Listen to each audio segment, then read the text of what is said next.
Hi everyone, स्वागत है आप सभी का आपके अपने चैनल हिंदी निकेतन पर।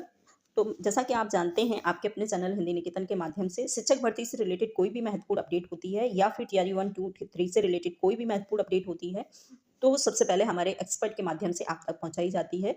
तो वीडियो को लास्ट तक जरूर देखिएगा। इसमें बहुत सारे महत्वपूर्ण मुद्दे हैं जिस पर हम बात करने वाले हैं और बहुत सारे प्रूफ भी हैं। जी हाँ, साथ ही मैं बात करूंगी कि बीपीएससी की तरफ से एक नया नोटिस जारी हुआ है। साथ ही हम बात करेंगे कि बीपीएससी की एक मीटिंग होने वाली है, उसमें क्या डिसीजन होने वाला है। तो बहुत सारे ऐसे महत्वपूर्ण मुद्दे हैं जिन पर हम बात करने वाले हैं। बिल्कुल लास्ट तक जरूर देखिएगा। सबसे पहले हम बात करेंगे एज रिलैक्सेशन के विषय में।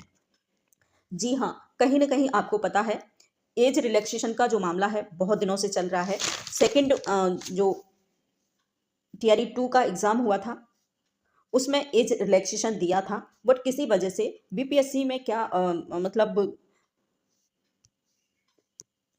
क्या विचार हुआ और एज जो रिलैक्सेशन है उसको पूर्ण रूप से खत्म कर दिया टीआरई 3 में। जी हाँ, टीआरई 3 में एज रिलैक्सेशन, जबकि बहुत सारे ऐसे मुद्दे थे जिससे बीपीएससी को जरूर टीआरई 3 में एज में रिलैक्सेशन देना चाहिए था, लेकिन ऐसा नहीं हुआ, है ना। क्योंकि टीआरई 1 और टीआरई 2 में एज रिलैक्सेशन इन्होंने दिया था। और ठीक है, इसके बाद बहुत ज़्यादा मैं कहना चाहूँगी कि जो टीआरई 3 वाले स्टूडेंट हैं उनके साथ तो बहुत ही ज़्यादा गलत हुआ है। क्योंकि टीआरई 2 के जो स्टूडेंट हैं, एक तो उनके साथ एज रिलैक्सेशन नहीं दिया हुआ। दूसरा हम बात करेंगे सप्लीमेंट्री रिजल्ट के विषय में। दूसरा जो है, उनके साथ सप्लीमेंट्री रिजल्ट भी नहीं दिया इन्होंने, टीआरई 2 वालों ने। टीआरई 2 वालों को जो है, टीआरई 2 का सप्लीमेंट्री रिजल्ट नहीं दिया। तो कहीं ना कहीं 1 या 2 नंबर से जो स्टूडेंट बचे हुए थे, और उसके बाद उनका जो तैयारी कर रहे थे, मैं बताना चाहूँगी कि 2013 से लेकर के 2019 तक कोई भी मतलब 19 नहीं, सॉरी 22 तक कोई भी शिक्षक भर्ती एग्जाम नहीं हुआ है, ना ही कोई वैकेंसी आई है और बिहार में। ठीक है, तो अब ये बताओ कि जो 13 में जिन्होंने बीएड किया होगा, उसका क्या उनको एज में ज़रूरी नहीं है एज में रिलैक्सेशन होना? क्या उनके लिए ये जो लोग हैं जो 13 से 22 तक का इंतज़ार कर रहे हैं, क्या उन वो लोग ओवर एज नहीं हुए होंगे? तो कहना चाहूँगी, सबसे ज़्यादा जो गलत हुआ है वो टीआरई 3 के स्टूडेंट के बीच में हुआ है।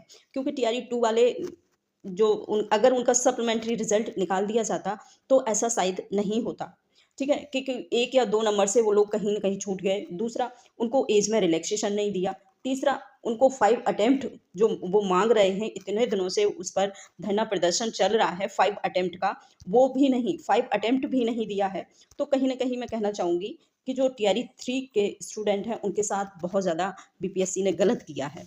जी हाँ, इसके बाद मैं बात करूंगी सप्लीमेंट्री रिजल्ट की। जी हाँ, और हम बात करने वाले हैं, बीपीएससी ने टीआरई 3 के स्टूडेंट के साथ बहुत बड़ा धोखा किया है। जी हाँ, और कहीं ना कहीं साथ उसका साथ जो है प्रशासन ने भी दिया है। प्रशासन और बीपीएससी प्रशासन और बीपीएससी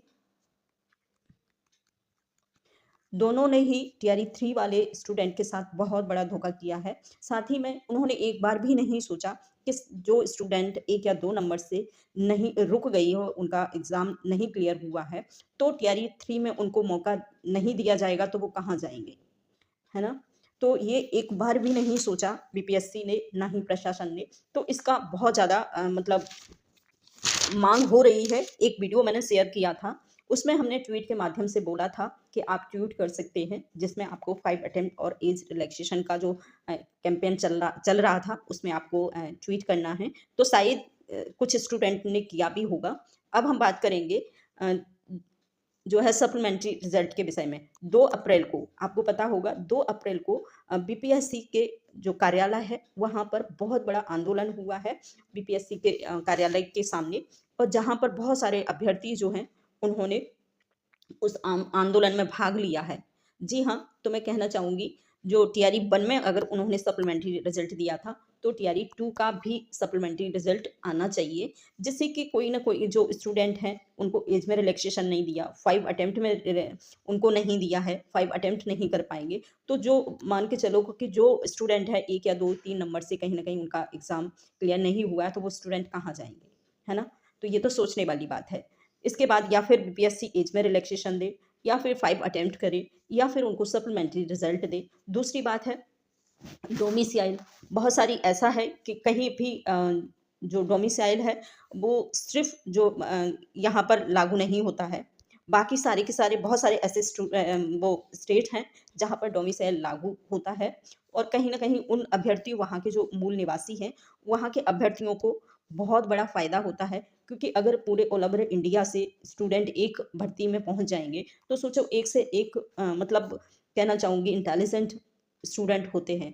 तो कहीं न कहीं किसी वजह से, मैं ये नहीं कह रही हूँ कि 1 या 2 नंबर से जिनका छूट गया है वो स्टूडेंट इंटेलिजेंट नहीं है। मैं कह रही हूँ कि 1 या 2 नंबर से अगर वो छूट गए किसी वजह से, तो क्या उनको मौका नहीं मिलना चाहिए? बीपीएससी को ये समझना चाहिए। साथ ही मैं बात करूँगी एक लास्ट जो है अ, बीपीएससी की तरफ से एक नोटिफ़िकेशन जारी हुआ है और हम बताएँगे कि मीटिंग जो होने वाली है, हम सबसे पहले ये देखिए एक ट्वीट आया है जिसमें कैंपेन चल रहा है, आप लोग इसमें सहयोग दे सकते हैं।